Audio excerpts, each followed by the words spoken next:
YouTube.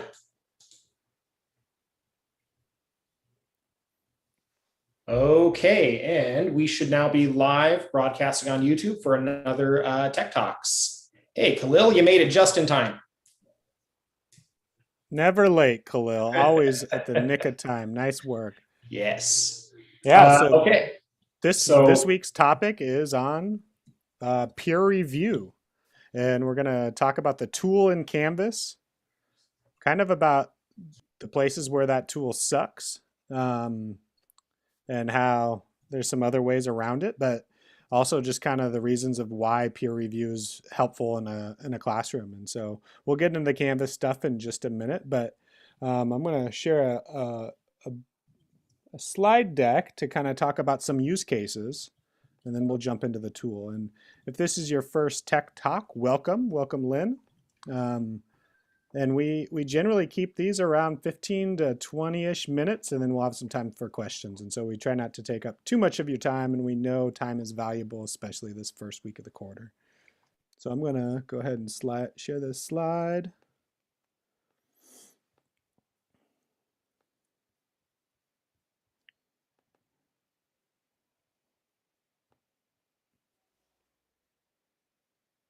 Okay, so we're going to show you the how, and we've got Jerry on board in case Caleb or I are completely giving you bad information, but I've done this a handful of times, and so I feel confident just enough to be dangerous. But we do have Jerry here to correct us when we are wrong. But we wanted to jump into the when to use it, right? And so I know Lynn teaches writing. My background using it was from using it in writing classes as well.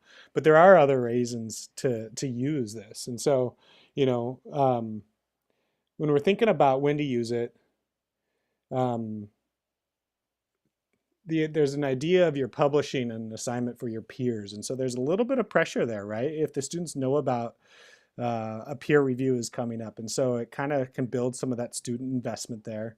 I've always used it for students to learn from each other so that they can see a variety of different works, a different attempts to answer a question, or a different, attempts to write an essay form, or to argue in a specific kind of way, or to demonstrate that they know something. Students can really benefit from that. Think of a first generation student who maybe doesn't have a lot of college experience before, and so some of the assignment expectations and knowing the ropes of college can be challenging. And so being able to see from their peers what their peers are doing can sometimes help them understand and navigate what this is supposed to look like. And then I've often found it to be really key is hearing students discuss these peer reviews is when they're able to clarify what they really thought, because a student will look at it and they can give some pretty good feedback, and then they can clarify, try to describe what they're actually trying to say. And then I've found it also helps reduce some of the last minute drafts that I have to read, which is always helpful. um, and there's some of the things that they can do it for. We got larger projects, lower stake assessments or assignments, and I've found that to be helpful. Things like outlines. So we're thinking more formative, small stuff, but like outlines, so their peers can review that, see what they're thinking. Reading responses, early drafts, things like that can be pretty helpful. And then just in the writing process in general, it's revision based. The folks that do that know this. And then as a teacher, it's cool. I don't know if we have any folks in the teacher training programs, early childhood, but giving a feedback to students is part of that process too. Um, Kind of some of the challenges though is, oh, and then when not to use it, right? If you're thinking you're going to reduce your grading load, you're wrong. It's a lot harder because you're managing more, and we'll get into that. There's a lot more logistics here. And so some of the logistics things to think about, what tool are you going to use? Are you going to use Canvas? Well, we're going to show you how to use Canvas, but you've got to be pretty familiar with it. There's other ways to do this, and thinking about logistics, are you going to incentivize the peer review, or is it going to be the carrot or the stick kind of approach? How are you going to give grading for this? Because that's one of the limitations with the Canvas peer review tool. If you've used it at all, there's not an option to grade the reviewer. So you got to create a second assignment, or you've got to figure out a kind of a workaround there. And then, of course, another challenge is preparing students for it. How to get them engaged and get them encourage them to know what is maybe an appropriate response. And so, the first time you do it, often you kind of just jump into it and try it, and then you realize, okay, my students need clear guidelines on how to respond properly, or maybe I should give them a rubric on what I want them to look at. And when you do that, they'll feel less like they're targeting or they're attacking their peers, concepts and their thoughts. Um, if you give them a rubric, they can stick to the rubric, and it feels less adversarial, um, which is helpful. And then I think Canvas, and Jerry, you can correct me if I'm wrong, does have an anonymous feature if that's something you're interested in, or if your students are interested in, so that if a student submits an assignment, they don't know what peer is reviewing their work, but as the instructor.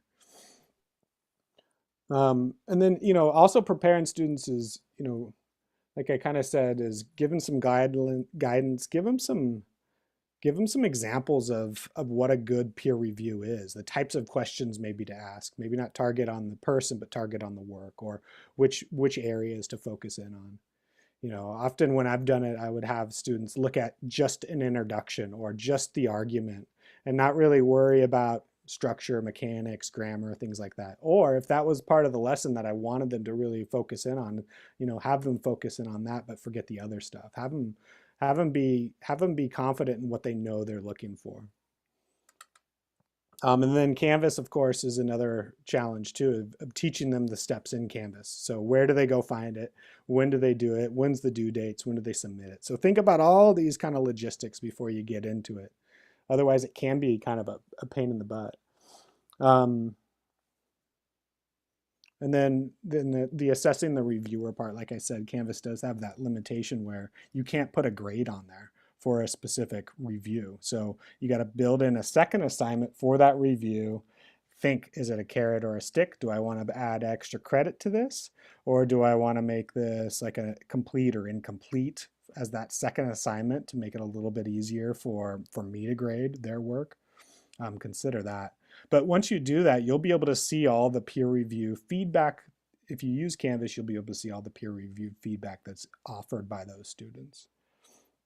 So kind of like the short and the quick, that's kind of things to consider and best practices. Consider when to use it, when is it appropriate, and then really give them clear guidelines on what you want them to look for, and then we'll figure out the tool. And so that's next. I want to kind of think about the tool, but before we jump into that, open it up to anybody who wants to kind of share what you've used, when's it failed, what's been successful. I know we have a few folks in here, so anybody want to share their experience with it before we jump into the Canvas tool?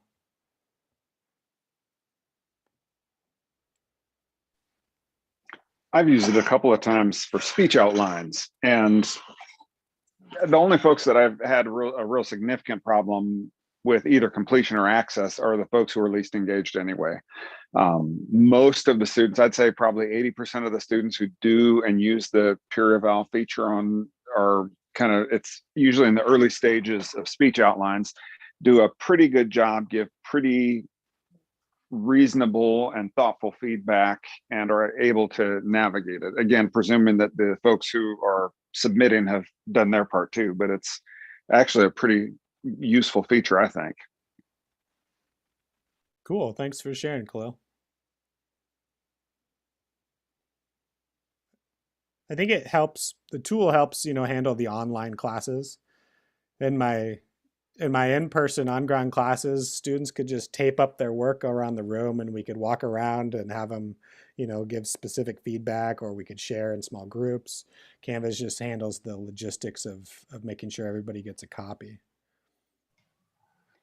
I think I would never teach an essay without peer review ever again. And it took me maybe 10 years as an English teacher to come up with good peer review activities. But often it's the comment I get the most praise on in student evals.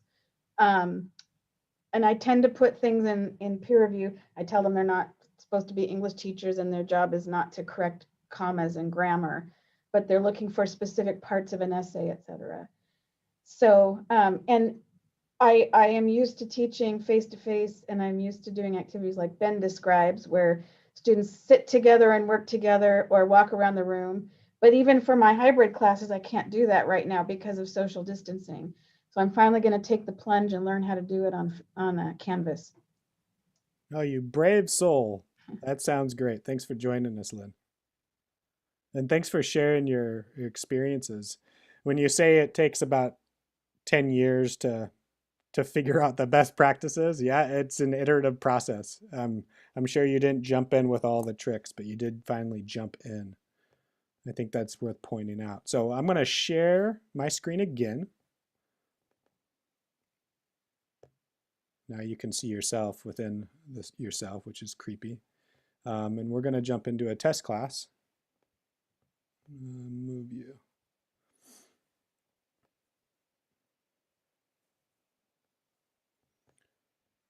And I want to see.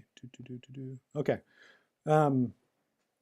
We've got an assignment, or we've got a module here, and I've created this peer review assignment where some students have submitted. So I can show you what it looks like at the end result. But I want to go ahead and create one from scratch so you can see the process. And so you can go ahead and create your assignment, and we'll call it peer review.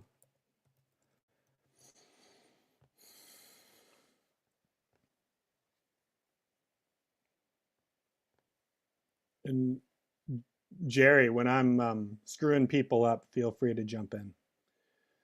So just like any other assignment, you're going to want to make sure this is an online submission so that it's requiring students to upload their content, whatever file type you're going to have them review.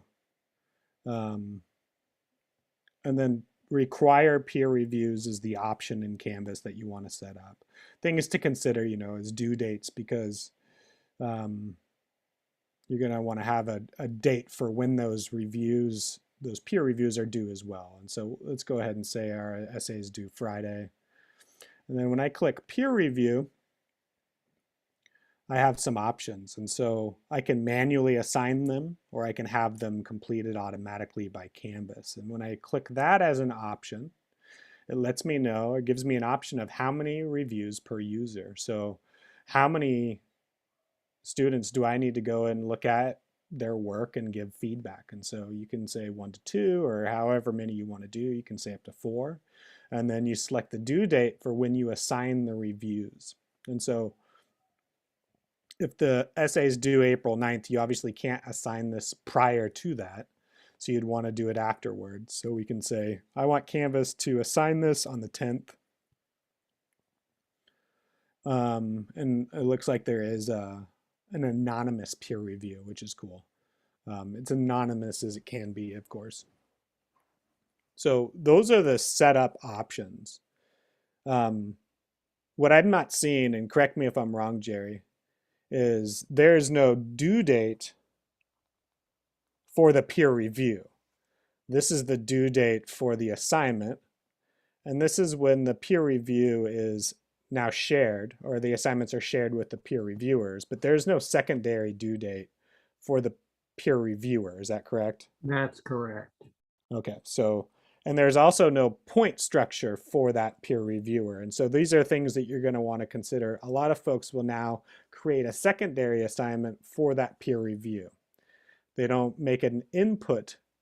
The students don't have to submit there, but it's just another item on their calendar. So they can know that their peer review is due, maybe within a week after that due date.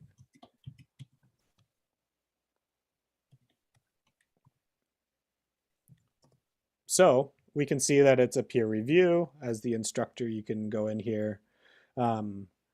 After the due date occurs, which was, I think, April 9th. So on April 10th, I will be able to see that these students have had something assigned to them and who they've had it assigned to.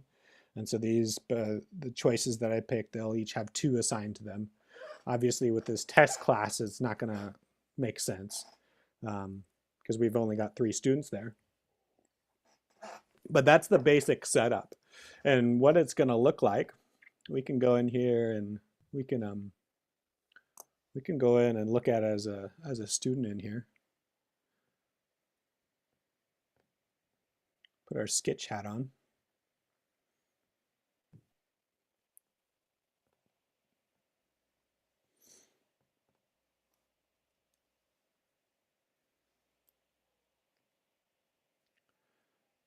As a student, Skitch has already submitted this assignment, and now he has a peer review on his to-do list.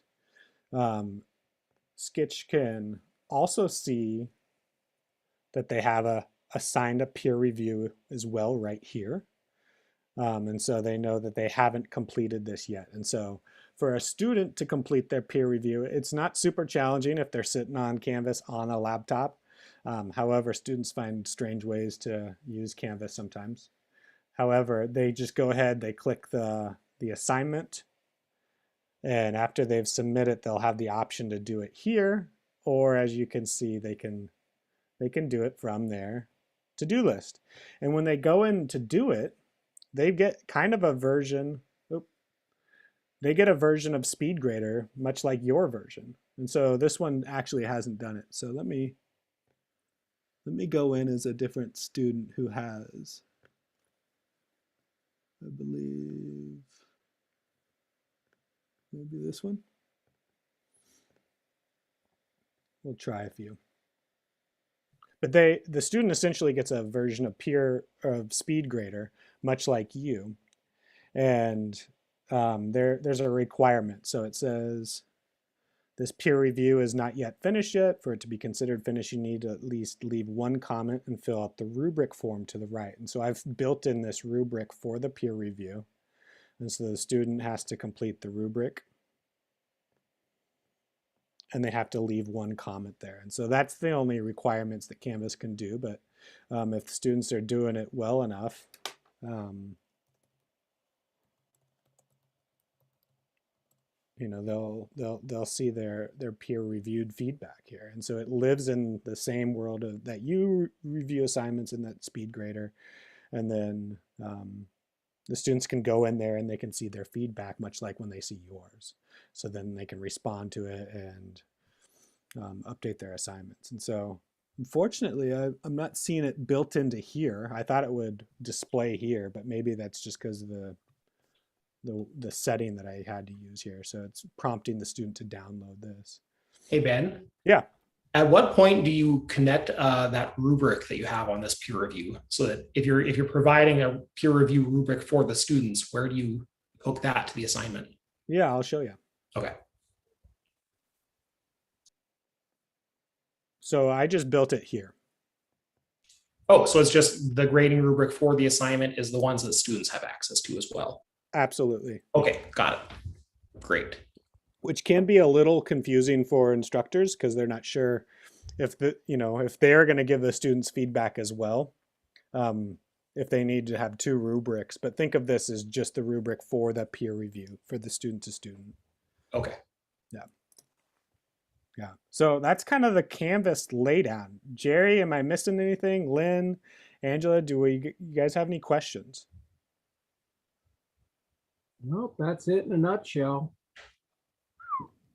I like that it uses the rubric, and when I construct rubrics, I leave. The only thing I'm not crazy about is I really don't want students, the peer reviewers, assigning points and giving grades. I just want them to comment, but I guess I could leave that in the instructions. But I do leave space in the rubrics when I create them that the students can write comments directly in the rubric categories. So if, for example, they're assessing the works cited list, that's one item on the rubric, and they see some issues with the works cited list, they can make the comment on that part of the rubric, just as I do it. Gotcha. Yeah, that's a great strategy there. Use the free form rubric option. Ben or Jerry, if you're building a rubric like that, can you make it more of a holistic rubric that does not have points as just criteria? Or does it have to have a point value on it? I can't remember. I don't think it has to have points, and that assignment doesn't have to have points either. Yeah.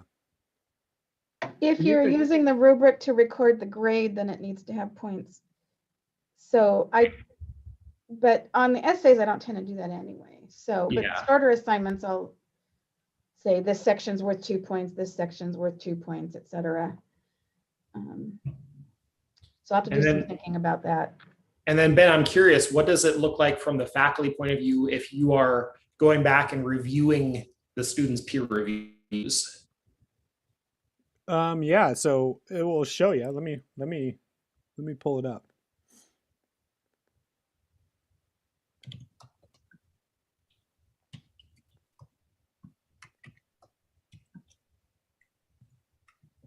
So this is the view that I get. And so I can go and see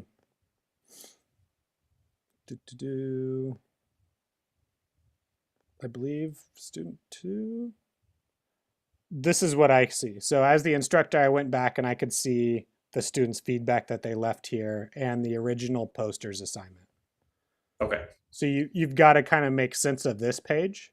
So I'm guessing the checkbox means test student 2 has given the feedback. Yep. For the other ones with the little exclamation point, that means the sketch has not given any feedback yet. Correct. Okay. What the bell does, I'm not sure. Oh, it's a little reminder. It So sends in a reminder. that's kind of cool. Interesting. So Sketch is in trouble. Yeah, good question there. So then I guess if I were to use this tool, the question I would have is what's going to be my best way of getting students to do the peer review?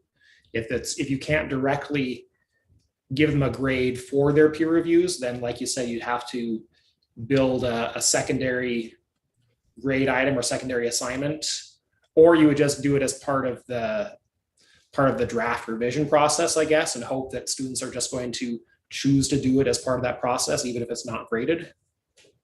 Yeah, I wouldn't go with that option.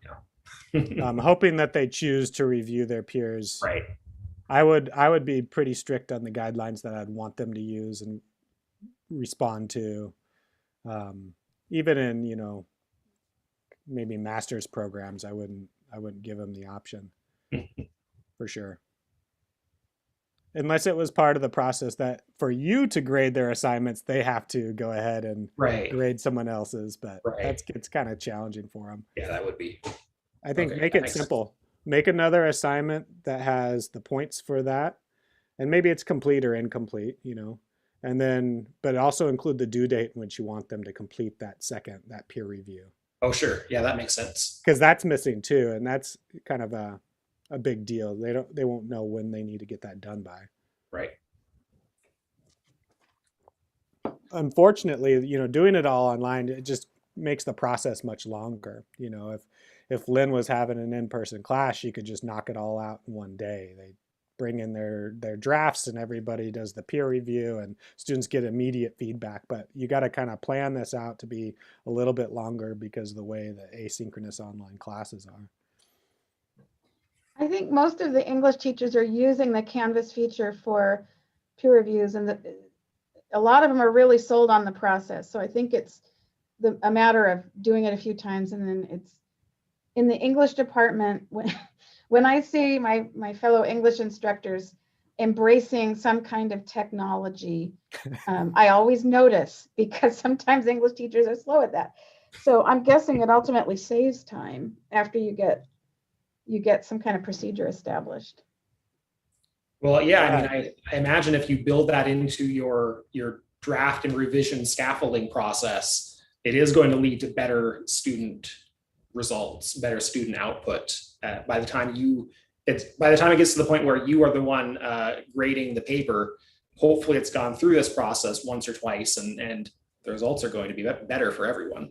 Or like Ben said, it gives students that may not quite know what the expectation is for the assignment, being able to see their peers' products kind of helps them calibrate their own work a little bit. That's exactly how I sell the process. It's more so you can see what your fellow students are doing and you can steal what they're doing, not the content, but the writing moves and the organization and blah, blah, blah. Yeah, yeah. Cool. Well, thanks for joining us for this week's Tech Talks. We're going to wrap it up. We'll stay for a little bit longer to answer any of your other questions. If you've got any ideas for our Tech Talk series, let us know. Yes. If there's something you want to take on, we can throw it on the list. We're going to go through May, and then we'll probably be done until fall. And so we're hoping to have a nice big long list of topics for May, because we haven't started thinking about it, but especially to kick us off for fall 2021. Absolutely. What's up next week, Caleb? Oh, shoot. Let's see here. Next week we have, it's next week, gifts and memes. Yeah, or that's the right. week after. Gifts and memes in the educational environment, how to make them work, how to make them fun, and how to actually make them. It'll be kind of a light one, kind of a fun one. But if that's something that you've ever wanted to do, or you want to even have your students do it for a kind of assignment or a kind of classroom interaction, we'll talk about that a little bit next time. I have a request. Yeah. Could you do one on quizzes, setting up quizzes, specifically essay exam type quizzes where the teacher has to go in and read the answer and probably assign a grade? I've done a couple of quizzes, but I find the Canvas process so cumbersome, I've kind of not done them. But I think it would be useful. I'm teaching a lot of humanities classes now where we typically have a final exam, and I think at least knowing how to set up essay questions would be useful.